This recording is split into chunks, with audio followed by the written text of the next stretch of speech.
আসসালামু আলাইকুম প্রিয় দর্শক, আপনাদের সকলকে আমন্ত্রণ জানাচ্ছি অন্য মঞ্চের আলাপচারিতায়। একটা দৃশ্য কল্পনা করুন, পুলিশ সামনে দাঁড়িয়ে আছে, ঠিক সেই জায়গায় একদল মানুষ মিলে একজনকে পিটিয়ে মেরে ফেললো, কিন্তু এর কোনো বিচার হলো না, যথাযথ তদন্ত হলো না, কোন রকমের কোনো দায় অনুভব করলো না কেউ।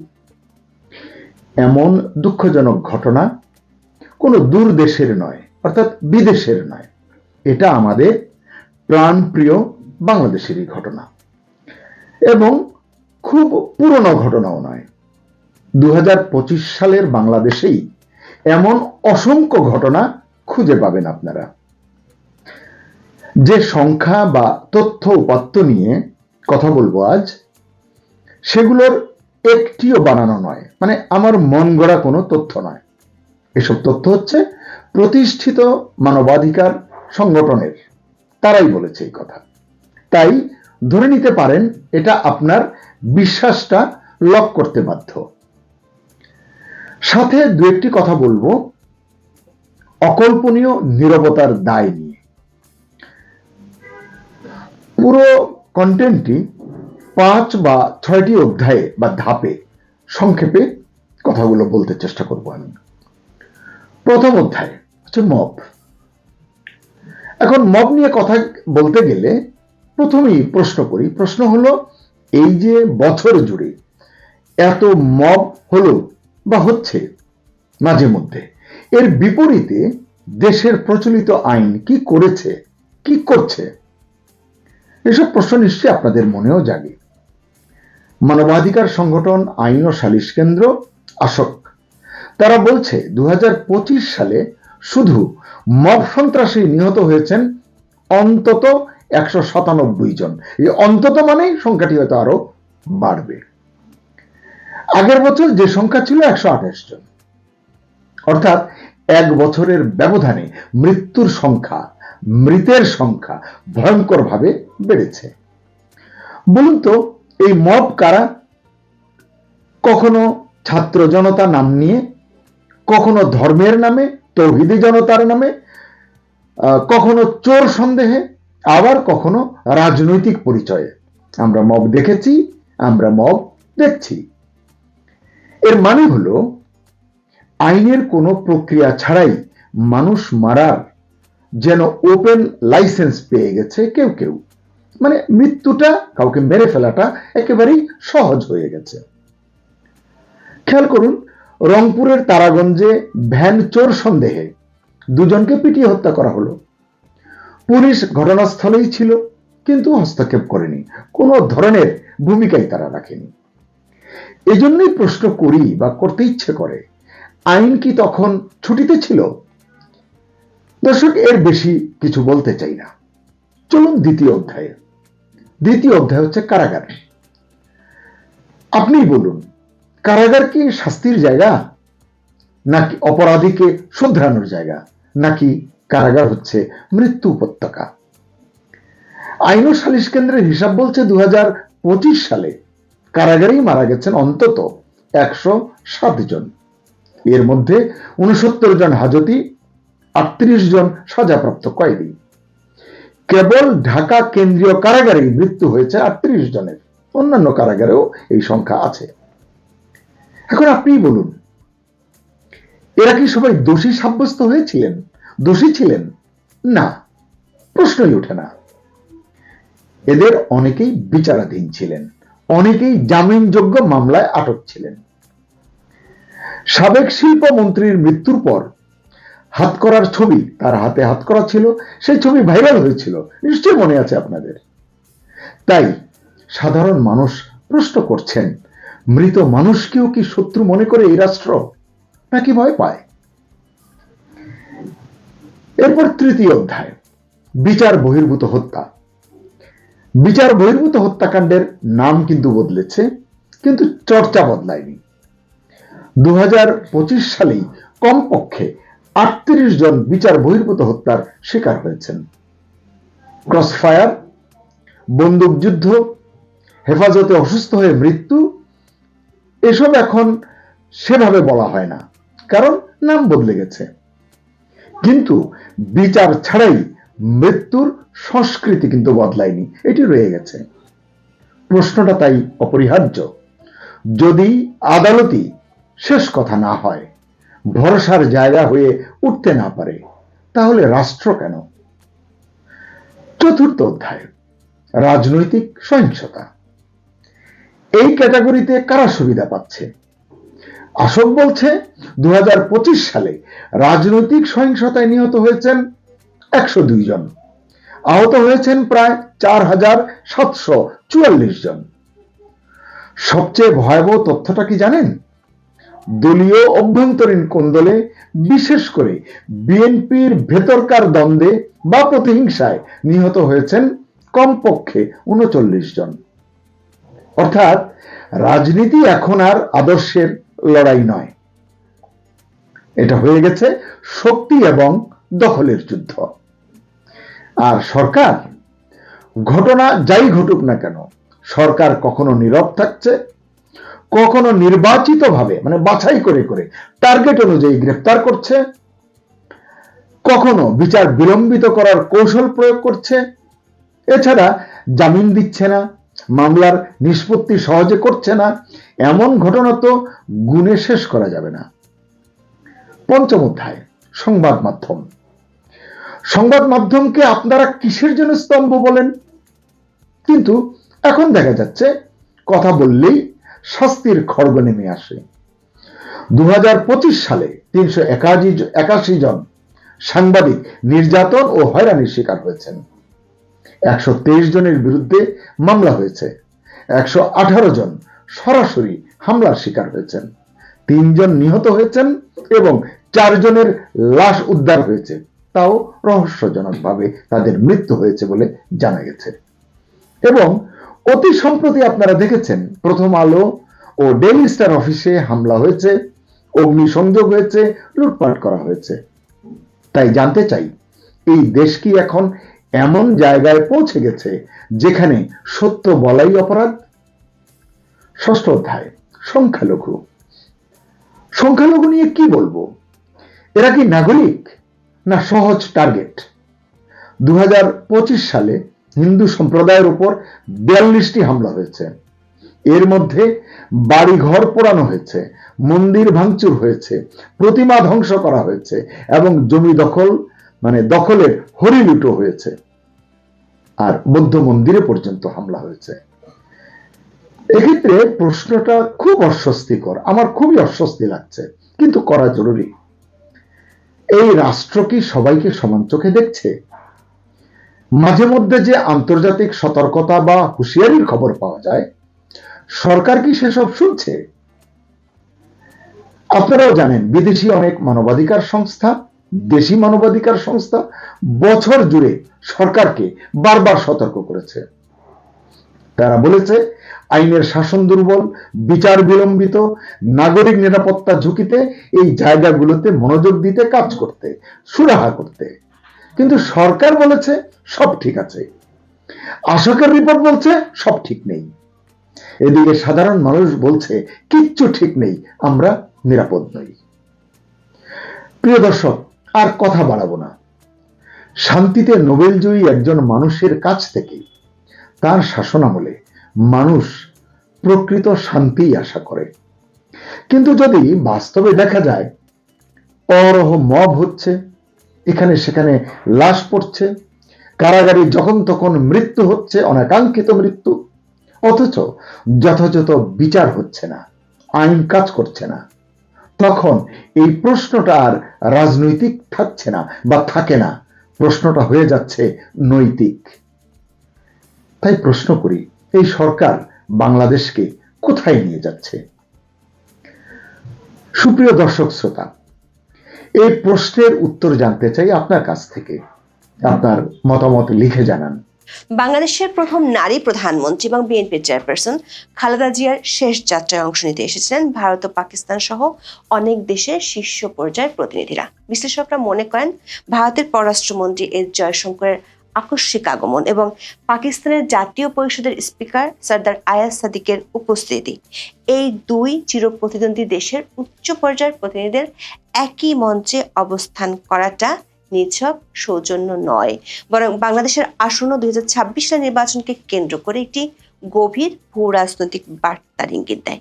বিশেষ করে অধ্যাপক ইউনূসের 16 মাসের শাসনামলে ভারতের সাথে সম্পর্কটা যতটা তলনিতে পৌঁছেছে, সেখানে ভারতীয় পররাষ্ট্রমন্ত্রী এস জয়শঙ্কর ঢাকায় এসে ভারতের প্রধানমন্ত্রী নরেন্দ্র মোদীর চিঠি তারেক রহমানের হাতে তুলে দেয়াটা একটা বিশেষ বার্তা দেয়। সবশেষ ইনকিলাব মঞ্চের আহ্বায়ক ওসমান হাদির মৃত্যুকে কেন্দ্র করে বাংলাদেশে ভারত বিরোধী প্রচার ব্যাপকভাবে দানা বাঁধে। দিল্লি না ঢাকা, ঢাকা ঢাকা এমন স্লোগানের সাথে আড়ালে আবডালে অনেক রাজনৈতিক দলকেও সুর মেলাতে দেখা গেছে। এস জয়শঙ্কর অবশ্য অন্য কোনো রাজনৈতিক দলের নেতাদের সাথে বৈঠক করেননি, কিন্তু এর মধ্যে বোমা ফাটিয়েছে আন্তর্জাতিক সংবাদ সংস্থা রয়টার্সের একটি খবর। ব্রিটিশ বার্তা সংস্থা রয়টার্সকে দেওয়া সাক্ষাৎকারে জামাত ইসলামের আমির ডক্টর শফিকুর রহমান ভারতীয় কূটনীতিকের সঙ্গে বৈঠক করার কথা জানিয়েছেন। তিনি দাবি করেছেন ভারতের কূটনীতিক তাকে বৈঠকটি গোপন রাখতে বলেছেন, এজন্য এটি গোপন রাখা হয়েছে। এমন খবর প্রকাশিত হওয়ার পর সামাজিক মাধ্যমে আলোচনার ঝড় উঠেছে। এই যে দিল্লি না ঢাকা স্লোগানে দিল্লির বিরোধিতার জিগির বাংলাদেশি রাজনৈতিক দলগুলো তোলে, সেটি আসলে কতটা দৃশ্যমান আর কতটা পর্দার আড়ালের নাটক। এমন নাটকের আড়ালে প্রশ্ন হলো, মিস্টার জয়শঙ্কর কি তার 4 ঘন্টার সফরে কোনো বিশেষ বার্তা দিয়ে গেছেন? বিস্তারিত জানতে চলুন যাওয়া যাক। 2025 সালের 30 ডিসেম্বর বাংলাদেশের রাজনৈতিক ইতিহাসে কেবল একটি তারিখ হিসেবে নয়, বরং একটি দীর্ঘ এবং বর্ণিল অধ্যায় চূড়ান্ত সমাপ্তি হিসেবে চিহ্নিত হয়ে থাকবে। দীর্ঘ অসুস্থতার পর ঢাকার এভারকেয়ার হাসপাতালে খালেদা জিয়ার মৃত্যু হয়। 31 ডিসেম্বর সংসদ ভবনের দক্ষিণ প্লাজা অনুষ্ঠিত জানাজা ও রাষ্ট্রীয় মর্যাদায় সাবেক রাষ্ট্রপতি জিয়াউর রহমানের পাশে দাফন করা হয় বেগম খালেদা জিয়াকে। মানিক মিয়া এভিনিউতে যখন লক্ষ লক্ষ মানুষ সমবেত হয়েছিলেন, তখন মঞ্চের পেছনের সারিতে চলছিল এক অন্যরকম কূটনীতি। বাংলা ট্রিবিউনের খবরে বলা হয়েছে, সাবেক প্রধানমন্ত্রী খালেদা জিয়াকে শেষ শ্রদ্ধা জানাতে জাতীয় সংসদ ভবনে একত্রিত হয়েছিলেন প্রায় 33টি দেশের প্রতিনিধি। এর মধ্যে ভারতের পররাষ্ট্রমন্ত্রী এস জয়শঙ্কর এসেছেন ভারত থেকে। এছাড়া পাকিস্তানের পররাষ্ট্রমন্ত্রী ইসাক দারের আসার কথা থাকলেও এসেছেন পাকিস্তানের জাতীয় পরিষদের স্পিকার সরদার আয়াজ সাদিক।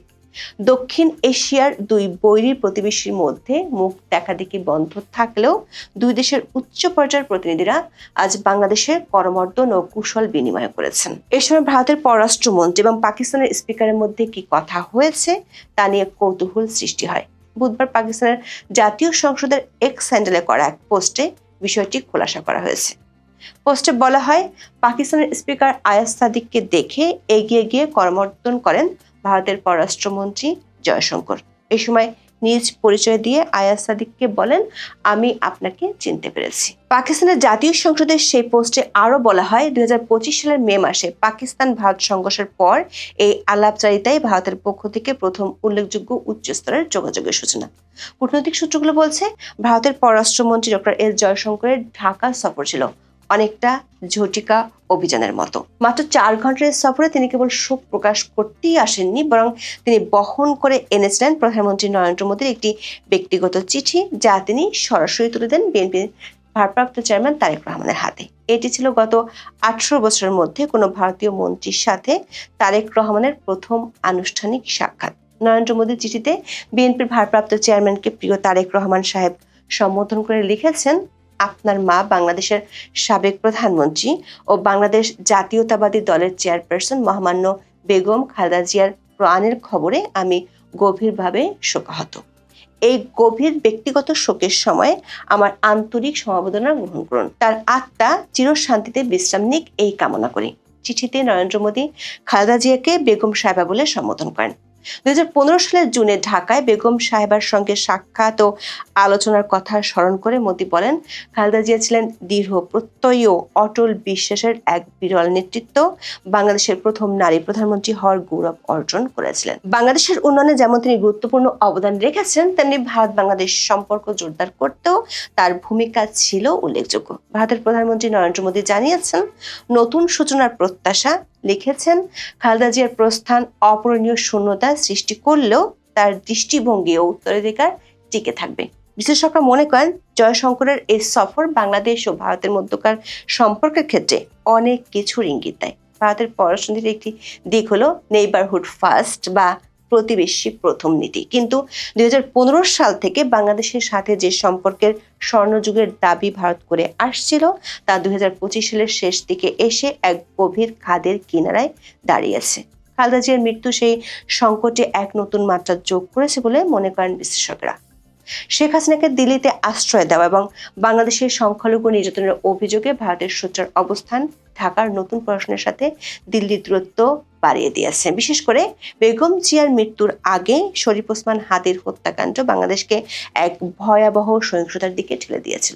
ইনকলাব মঞ্চের এই মুখপাত্রের মৃত্যুতে যে ভারত বিরোধী বিক্ষোভ হয়েছে তাতে প্রথম আলো এবং ডেইলি স্টার অফিস আক্রান্ত হয়েছে।